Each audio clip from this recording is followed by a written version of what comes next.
জলের অপর নাম জীবন, আর সেই জীবন যখন সংকটে কি করবেন বুঝে উঠতে পারছেন না এলাকার বাসিন্দারা। প্রধান পঞ্চায়েত এমনকি বিডিওর দ্বারস্থ হয়েও মেলেনি সুরাহা। দীর্ঘ কয়েক বছর ধরে জলকষ্টে ভুগছেন বাসিন্দারা। কল আছে, জল নেই, বাড়িতে রয়েছে কুয়ো, তবে সেই জল খাবার উপযুক্ত নয়। জলের মধ্যে এতটাই আয়রন, বাড়ির সমস্ত কিছুই আয়রনে হলুদ হয়ে গিয়েছে। খাবার জলটুকু আনতে হয় বাড়ি থেকে প্রায় 2 কিলোমিটার দূর থেকে, তবে সেই জল দিয়ে খাবারটুকু হলেও বাড়ির অন্যান্য কাজ ও অনেক সময় এই আয়রন জল দিয়ে চালাতে হয় সংসার, আর যার থেকে বিভিন্ন ধরনের অসুখ বিসুখের সৃষ্টি হয়। বাড়ির ছোট থেকে বড় 12 মাস বিভিন্ন অসুখ বিসুখে ভোগেন। তবে সরকারের তরফ থেকে সরকারি প্রকল্পের কল বসানো হলেও সেই কল দিয়ে এক ফোঁটাও জল বের হয়নি এ পর্যন্ত। চরম সমস্যায় ভুগছেন ধূপগুড়ি মহকুমার অন্তর্গত মাগুরমারি 2 নম্বর গ্রাম পঞ্চায়েতের ময়নাতলির 15-142 নম্বর বুথের বেশ কিছু পরিবার।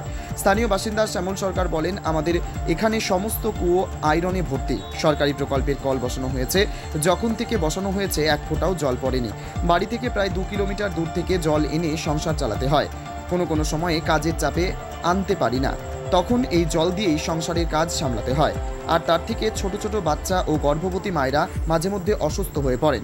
এ বিষয়ে আমরা ধূপগুড়ির বিডিও ও গ্রাম পঞ্চায়েত প্রধানকে লিখিত অভিযোগ জানাই, তবে দীর্ঘদিনের এই সমস্যা কবে সমাধান হবে সেটাই দেখার। এ বিষয়ে মাগুরমারি 2 নম্বর গ্রাম পঞ্চায়েতের প্রধান সীমা রায় বলেন, পানীয় জলের সমস্যার জন্য আমার কাছে একটি লিখিত অভিযোগ এসেছে। বিষয়টি খতিয়ে দেখে খুব তাড়াতাড়ি যাতে এই এলাকার মানুষের সমস্যার সমাধান করা যায় তার ব্যবস্থা করা হবে। দাদা, কি সমস্যা আপনাদের জলে? আমাদের এখানকার জল আয়রনে ভর্তি, কোনো কুয়ার জলও ভালো না। এখানে যে টাইম কলগুলো বসিয়ে গেছে, সে জল যখন থেকে বসিয়ে গেছে তখন থেকে এক ফোঁটা জল পড়েনি। এতদিন যাবতও আমরা কোনো রকম করে ওই এখান থেকে ওখান থেকে জল এনে সংগ্রহ করে কোনো রকম খাই, কোনো দিন তো আনাই হয় না কাজের চাপে। এবার হচ্ছে ওই জল খাওয়ার পরে অনেকের আমাশা, ডায়রিয়া, এবং এই যে ছোট ছোট যে বাচ্চাগুলো আছে এরা মাঝে মাঝে অসুস্থ হয়। বাচ্চাটাকে ধরো দেখাও, হ্যাঁ, এরা মাঝে মাঝে অসুস্থ হয়ে পড়ে, হ্যাঁ। তারপরে গর্ভবতী মায়েরা এখানে আছে, এরাও অসুস্থ হয়ে পড়ে মাঝে মধ্যে জলের কারণে। কত দূর থেকে জল নিয়ে আসেন? জল এখান থেকে 2-3 কিলোমিটার পরে জল, হাই রোডের ওখানে জল পড়ে, ওখান থেকে নিয়ে আসা হয়। তো বাড়িতে যে সরকারি যে টাইম কল রয়েছে সেটা কি জল পড়ে না? না, সেটাতে জল পড়ে না। কোথাও জানিয়েছেন অভিযোগ প্রধানকে জানানো হয়েছে এবং বিডিও অফিসকে জানানো হয়েছে। কি বলছেন তারা? ওরা এখনো কোনো পদক্ষেপ নেয়নি। তো বলছি, এই জল খেলে তো বিভিন্ন ধরনের অসুখ বিসুখ হতে পারে। হ্যাঁ, সে তো অভিযোগ করাই হয়েছে। তো কিভাবে চলছে নিত্যদিনের কাজকর্ম, খাওয়া দাওয়া? নিত্যদিনের জল ওই যে কোনো রকম ভাবে চলছে, ওই ফিল্টার করে ওই রকম করে কোনো রকম ভাবে। কতটা অসুবিধা হচ্ছে আপনাদের? ভীষণ অসুবিধা হচ্ছে আমাদের, একদম দাঁত থেকে শুরু করে শরীর, মানে জামা কাপড় সমস্ত কিছু এত আয়রন যে এগুলা দিয়ে কোনো কিছুই করা যায় না। কত বছর ধরে এই সমস্যা? 5-6 বছর ধরে। কি চাচ্ছেন আপনারা এখন?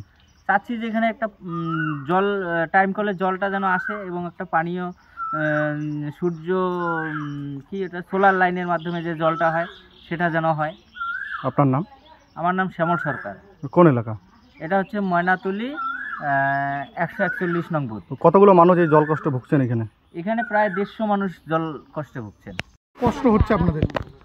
তাহলে কত কষ্ট হচ্ছে সেটা তো আমরা জানিছি, মানুষ তো জানিবে না। এখন কিভাবে আমার জামা কাপড় বা খাওয়া দাওয়া কত অসুবিধা। টাইম কলের জলের জন্য অনেক কয়বার অভিযোগ করছি, কোনোবারও এই কথাটা নেয় নাই। কোথা থেকে জল আনতে হচ্ছে? এখন হিমঘর থেকে জল আনাছি। এখানকার পঞ্চায়েত প্রধানকে জানিয়েছেন বিষয়টা? কত জানাছি, কয়বার। কি বলে ওরা? হবে না, খালি কয়লা হবে, কয় কি হবে, কায় কয় হবে, কায় কয় হবে না, এইভাবে চলাচ্ছে। একটা হিমঘর করে সেটি জল আর কি। বাড়ির রান্না বান্না কি ওই জল দিয়ে চলে? হ্যাঁ, বাড়ির রান্না বাড়া তারপর কলের জল দিয়ে যদি রান্না করেন তো কালো হয়ে থাকে। আর কোনোদিনে না আনলে কি করবো, তখন ওই খাই ওই জল। বাড়ির কাপড় চোপড়, বাসনপত্র বাসনপত্র সব হলুদ হয়ে যায়। হ্যাঁ, একবারে হলুদ, মানে কোয়া যায় না। তো বাড়ির এই জল খেলে তো সমস্যা হবে, অসুখ বিসুখ হবে।